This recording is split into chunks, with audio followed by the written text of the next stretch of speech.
sisters and brothers of Wayanad, Namaskaram. വേദിയിലിരിക്കുന്ന ഏറ്റവും ആദരണീയരായ നേതാക്കളെ, എന്റെ വയനാട്ടിലെ പ്രിയപ്പെട്ട സഹോദരിമാരെ, സഹോദരന്മാരെ, നമസ്കാരം. As I was flying here by helicopter,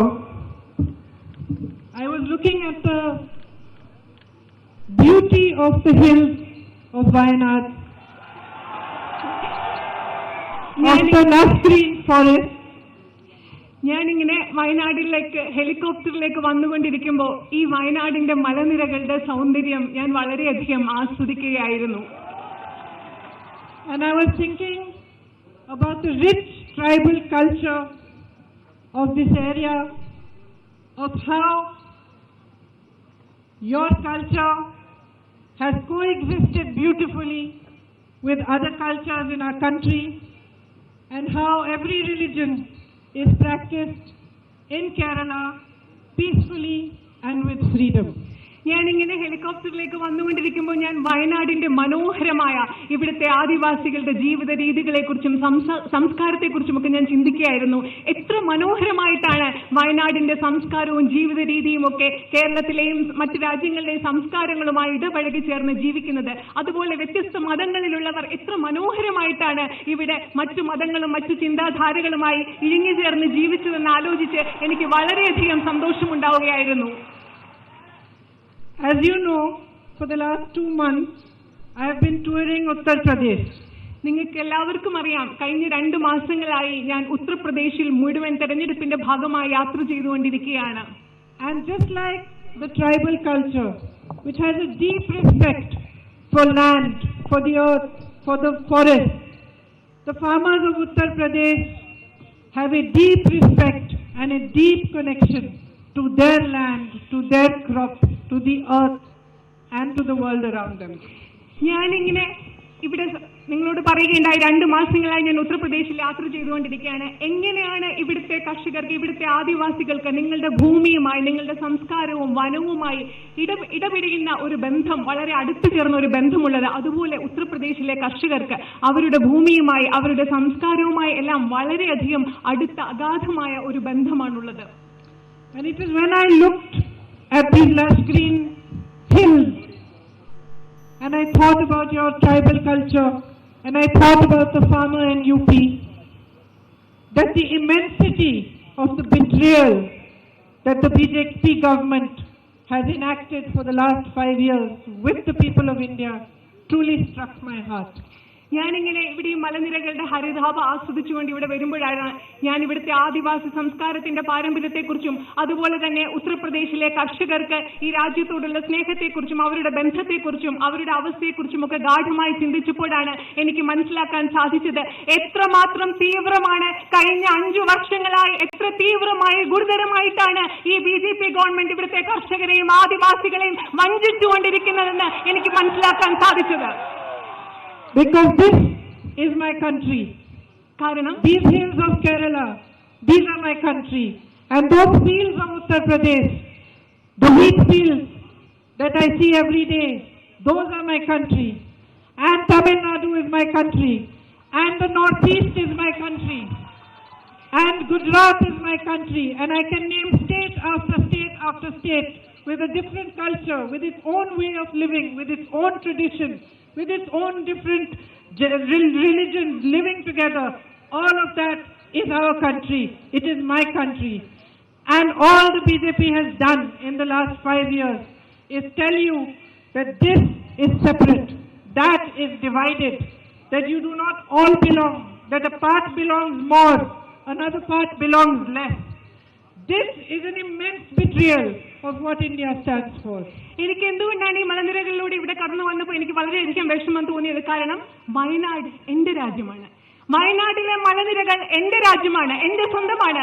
ഉത്തർപ്രദേശിലെ ഗോതമ്പ് പാടങ്ങൾ എനിക്ക് എത്രമാത്രം സ്വന്തമാണോ അതുപോലെ വയനാടും എനിക്ക് സ്വന്തമാണ്, എന്റെ രാജ്യമാണ്. തമിഴ്നാട് എന്റെ രാജ്യമാണ്, കേരളം എന്റെ രാജ്യമാണ്. ഈ ഓരോ സംസ്ഥാനവും, ഈ രാജ്യത്തെ ഓരോ സംസ്ഥാനവും എന്റെ സ്വന്തമാണ്, എന്റെ രാജ്യത്തിന്റെ ഭാഗമാണ്. എന്നാൽ കഴിഞ്ഞ 5 വർഷങ്ങളായി BJP ചെയ്തുകൊണ്ടിരിക്കുന്നത് എന്താണ്? അവർ ഈ സംസ്ഥാനങ്ങളെ മുഴുവൻ വിഭജിക്കുന്നു. ഒരു ഭാഗം മറ്റൊന്നിൽ നിന്ന് വേറെയാണെന്ന് പറയുന്നു, ഒരു ഭാഗം മറ്റൊന്നിനേക്കാൾ പ്രധാനപ്പെട്ടതാണെന്ന് പറയുന്നു, ഒരു ഭാഗം മറ്റൊന്നിനേക്കാൾ ചെറുതാണെന്ന് പറയുന്നു. പക്ഷേ ഞങ്ങൾക്ക് അങ്ങനെയല്ല. ഈ വയനാടും ഈ ഉത്തർപ്രദേശും ഈ രാജ്യത്തെ എല്ലാ സംസ്ഥാനങ്ങളും എല്ലാ ഭാഗങ്ങളും ഒന്നുപോലെ എന്റെ ഹൃദയത്തിന് പ്രിയപ്പെട്ടതാണ്. Our freedom fighters gave their lives for all of us. They gave their lives for a country in which all of us, with all our separate ideologies, with all our separate ways of being, should thrive and flourish. നമ്മുടെ സ്വാതന്ത്ര്യ സമര സേനാനികൾ നമ്മുടെ രാജ്യത്തിന് സ്വാതന്ത്ര്യം നൽകുന്നതിന് വേണ്ടി അവർ ജീവൻ നൽകി. അവർ ജീവൻ നൽകിയത് എങ്ങനെയുള്ള ഒരു രാജ്യത്തിന് വേണ്ടിയാണെന്ന് നിങ്ങൾക്കറിയാമോ? നമ്മൾക്ക് ഓരോരുത്തർക്കും നമ്മളുടെ വ്യത്യസ്തമായ ചിന്താധാരകളും ആശയങ്ങളുമായി സ്നേഹത്തോടെ സഹവർത്തിത്വത്തോടെ ജീവിക്കാൻ കഴിയുന്ന ഒരു രാജ്യത്തിന് വേണ്ടിയാണ് നമ്മുടെ സ്വാതന്ത്ര്യ സമര സേനാനികൾ അവരുടെ ജീവൻ നൽകിയത്. They fought for the power of the people. അവർ പോരാടിയത് ഈ രാജ്യത്തെ ജനങ്ങളുടെ ശക്തിക്ക് വേണ്ടിയാണ്. ഈ രാജ്യത്തെ ജനങ്ങൾക്ക് അധികാരം കിട്ടുന്നതിന് വേണ്ടിയാണ് നമ്മുടെ സ്വാതന്ത്ര്യ സമര സേനാനികൾ പോരാടിയത്. They fought for democracy and freedom. അവർ പോരാടിയത് ജനാധിപത്യത്തിനും സ്വാതന്ത്ര്യത്തിനും വേണ്ടിയാണ്. 5 years ago, a government came into power that was voted in with a big majority. 5 വർഷങ്ങൾക്ക് മുമ്പ് നമ്മുടെ രാജ്യത്ത് ഒരു ഗവൺമെന്റ് അധികാരത്തിൽ വന്നു. മൃഗീയമായ ഭൂരിപക്ഷത്തോടു കൂടിയാണ് ആ ഗവൺമെന്റ് അധികാരത്തിൽ വന്നത്. In all their wisdom, the people of our country placed their faith and their hopes in the BJP government. നമ്മുടെ നാട്ടിലെ എല്ലാ ജനങ്ങളും അവരുടെ എല്ലാ വിവേകത്തോടും കൂടി അവരുടെ പ്രതീക്ഷകൾ ഈ വലിയ ഭൂരിപക്ഷത്തോടു കൂടി അധികാരത്തിൽ വന്ന BJP ഗവൺമെന്റിൽ അവരുടെ പ്രതീക്ഷകൾ അർപ്പിച്ചു. And that government, from the moment it came to power, began to betray that faith. പക്ഷേ ഈ രാജ്യത്തെ ജനങ്ങളുടെ മുഴുവൻ പ്രതീക്ഷകളും നെഞ്ചിൽ ഏറ്റുവാങ്ങിക്കൊണ്ട് അധികാരത്തിൽ വന്ന BJP ഗവൺമെന്റ് എന്താണ് ചെയ്തതെന്ന് അറിയാമോ? അധികാരത്തിൽ വന്ന നിമിഷം മുതൽ ഈ രാജ്യത്തെ ഓരോ ജനതയും വഞ്ചിച്ചുകൊണ്ടിരിക്കുകയാണ് ആ BJP ഗവൺമെന്റ് ചെയ്യുന്നത്. They promised farmers that they would double their income. അവർ കർഷകരോട് പറഞ്ഞു, നിങ്ങളുടെ വരുമാനം ഞങ്ങൾ ഇരട്ടിയാക്കുമെന്ന്. They promised young men and women that they would produce 2 crore jobs every year. അവർ ഈ രാജ്യത്തെ ചെറുപ്പക്കാരായ പെൺകുട്ടികളോടും ആൺകുട്ടികളോടും പറഞ്ഞു, നിങ്ങൾക്ക് വർഷം 2 കോടി തൊഴിലവസരങ്ങൾ നിങ്ങൾക്ക് നൽകുമെന്ന് പറഞ്ഞു.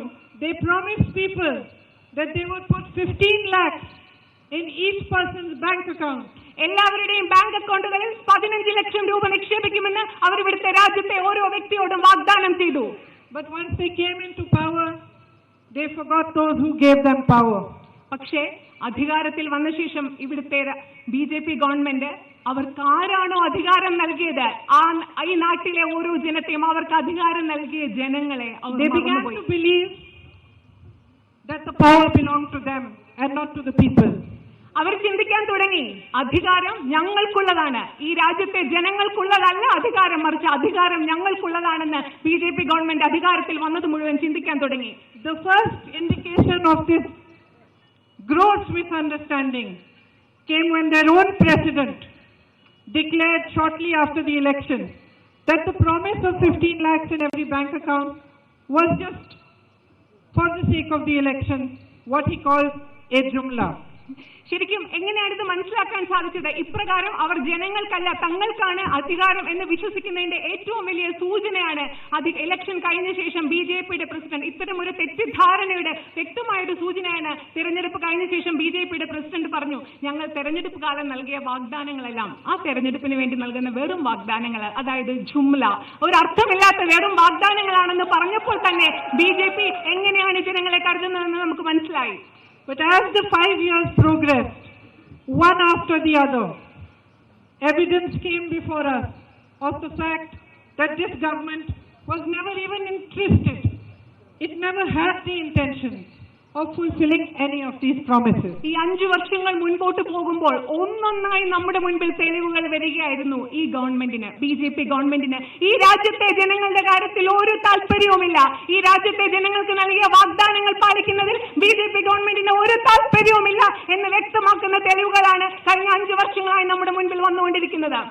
The same farmers whose income they were supposed to double became helpless.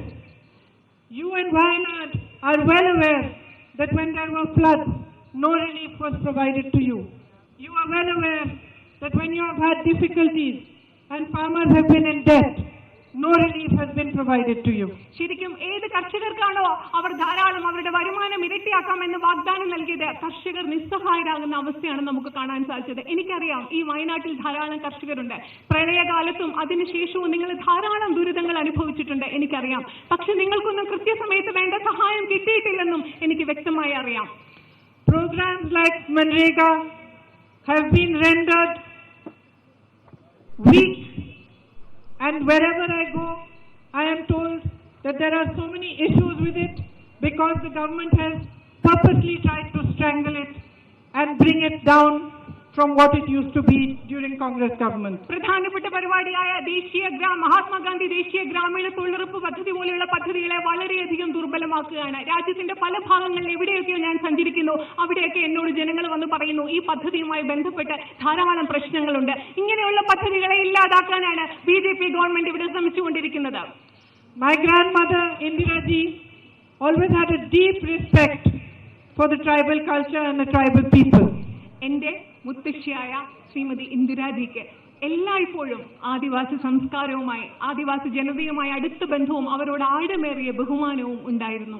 Out of that deep respect came the Congress's policies for you and the Congress's policies to bring you forward while retaining your own identity and your own culture.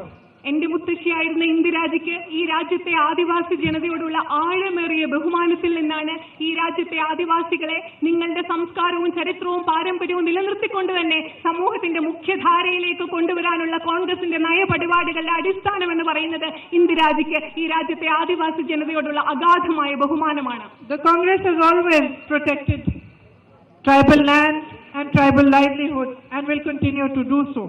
Congress party എല്ലാ കാലത്തും ആദിവാസി ജനതയുടെ ഭൂമിയും ആദിവാസി ജനതയുടെ ഉപജീവന മാർഗങ്ങളും സംരക്ഷിച്ചിട്ടുണ്ട്.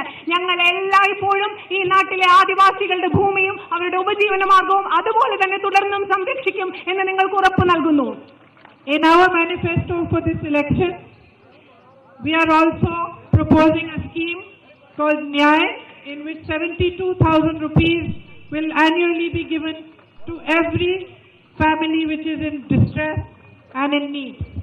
ഞങ്ങളുടെ പ്രകടന പത്രികയിൽ ഈ പ്രാവശ്യം 2019 കോൺഗ്രസ് അധികാരത്തിൽ വരികയാണെങ്കിൽ ഈ രാജ്യത്തെ പാവപ്പെട്ടവർക്ക് ഓരോ വർഷവും 72,000 രൂപ അവരുടെ ബാങ്ക് അക്കൗണ്ടിൽ നിക്ഷേപിക്കുന്ന ന്യായ് എന്ന പദ്ധതി, അടിസ്ഥാന വരുമാനം ലഭ്യമാക്കുന്ന ഒരു പദ്ധതി കൂടി നടപ്പിലാക്കും എന്ന് ഞങ്ങൾ ഉറപ്പ് നൽകുന്നു. Young people will be able to start their own companies, their own businesses without the baggage of multiple permissions and taxes. അതുപോലെ തന്നെ ഈ രാജ്യത്തെ ചെറുപ്പക്കാർക്ക് ഗവൺമെന്റുകളിൽ നിന്നും ഗവൺമെന്റ് ഡിപ്പാർട്ട്മെന്റിൽ നിന്നും ധാരാളം അനുമതികളും അനുവാദങ്ങളും ലഭിക്കാതെ ധാരാളം നികുതി കൊടുക്കാൻ ആവശ്യം വരികയില്ല. അങ്ങനെ ഒരു സാഹചര്യത്തിൽ അവർക്ക് ധാരാളം സംരംഭങ്ങൾ സ്ഥാപിക്കാനുള്ള ഒരു സംവിധാനവും കോൺഗ്രസ് ഉറപ്പ് നൽകുന്നു. Education up to the first standard and health in government hospitals will be provided for free. 12ാം class വരെ ഈ നാട്ടിലെ എല്ലാ എല്ലാ വിദ്യാർത്ഥിനികൾക്കും സൗജന്യ വിദ്യാഭ്യാസം, അതുപോലെ തന്നെ എല്ലാവർക്കും സൗജന്യ രോഗനിർണയവും ചികിത്സയും. ഇതും കോൺഗ്രസ് പ്രകടന പത്രികയിൽ നിങ്ങൾക്ക് നൽകുന്ന പ്രധാനപ്പെട്ട വാഗ്ദാനങ്ങളാണ്. The fundamental difference between what the BJP promises you and the Congress promises you is firstly that the Congress has the intention to deliver, and it has proved this. It has proved this in states where the Congress has come to power and has waived loans of farmers in the last few months itself. നിങ്ങളോട് ഞാനൊന്ന് പറയട്ടെ, BJP നൽകുന്ന വാഗ്ദാനങ്ങളുടെയും കോൺഗ്രസ് നൽകുന്ന വാഗ്ദാനങ്ങളുടെയും അടിസ്ഥാന വ്യത്യാസം എന്താണെന്ന് അറിയുമോ?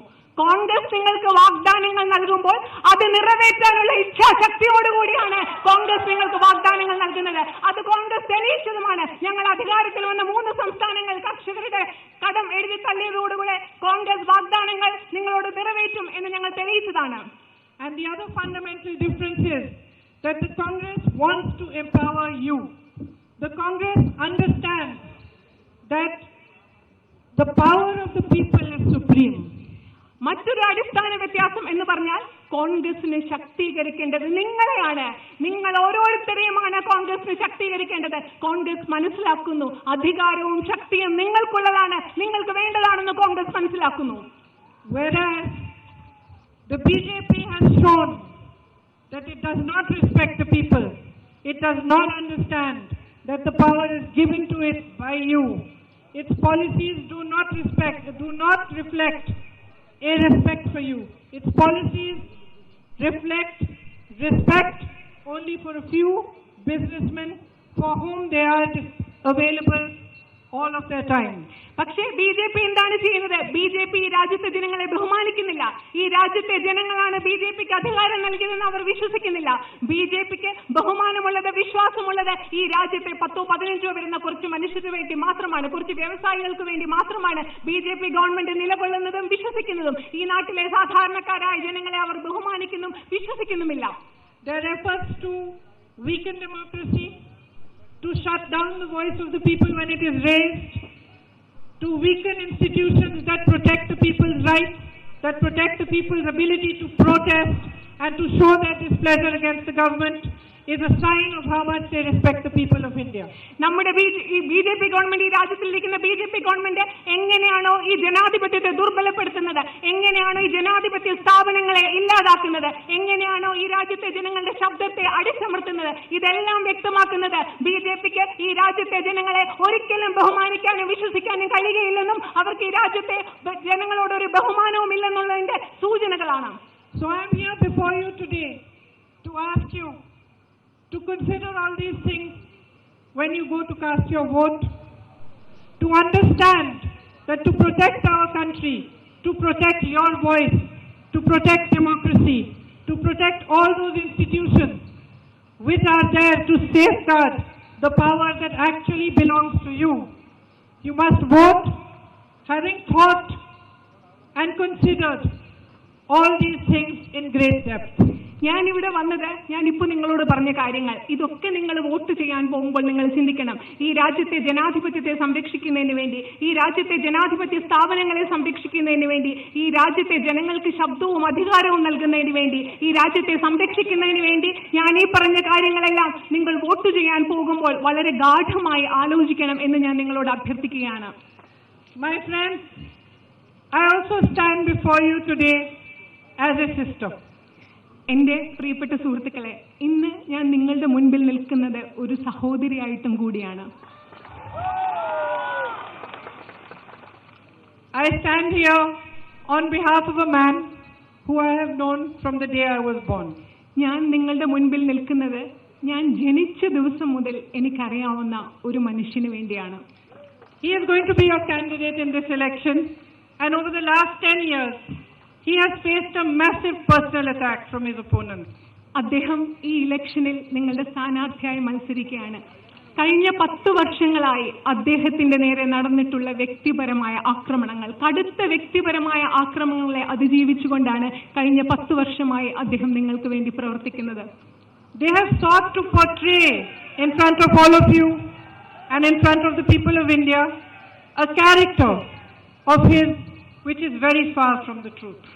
അദ്ദേഹം ശരിക്കും ആരാണ്? അദ്ദേഹത്തെ വ്യക്തിപരമായി ആക്രമിക്കുന്ന ആളുകൾ മുഴുവൻ അദ്ദേഹം ശരിക്കും എന്താണെന്നറിയാതെ, അദ്ദേഹം ആരാണെന്നറിയാതെ, അദ്ദേഹമല്ലാത്ത ഒരു സ്വഭാവ രീതിയാണ്, അദ്ദേഹത്തിന്റെ സ്വഭാവത്തെക്കുറിച്ച് അദ്ദേഹം എന്തല്ലയോ അതൊക്കെയാണ് നിങ്ങളുടെ മുൻപിൽ അദ്ദേഹം ചിത്രീകരിച്ചിരിക്കുന്നത്. അദ്ദേഹം എന്തല്ല അതാണ് അദ്ദേഹത്തിന്റെ എതിരാളികൾ കഴിഞ്ഞ 10 വർഷങ്ങളായി അദ്ദേഹത്തെക്കുറിച്ച് നിങ്ങളുടെ മുൻപിൽ ചിത്രീകരിച്ചിരിക്കുന്നത്. It is for this reason that I would like to tell you a little about him today.